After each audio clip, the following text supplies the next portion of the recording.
हम शहर की लड़की। हम तो खाए पूरी मिठाई अपना खाए रोटी। हम तो खाए पूरी मिठाई अपना खाए रोटी। रोटी हम सीना से खाई हम शहर की लड़की। रोटी हम सीना से खाई हम शहर की लड़की। बालम मिलल बादी हाथी हम शहर की लड़की। बालम मिलल बादी हाथी हम शहर की लड़की। हम तो पी नारियल के पानी अपना पिए पानी।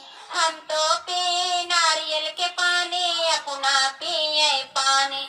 पानी हमसे ना भराई हम शहर की लड़की। पानी हमसे ना भराई हम शहर के लड़की। बालम मिलल बादी हाथी हम शहर की लड़की। बालम मिलल बादी हाथी हम शहर की लड़की।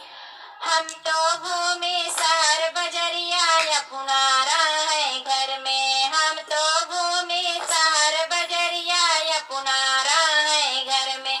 हमसी घर में ना बैठाई हम शहर की लड़की। हमसी घर में ना बैठाई हम शहर की लड़की।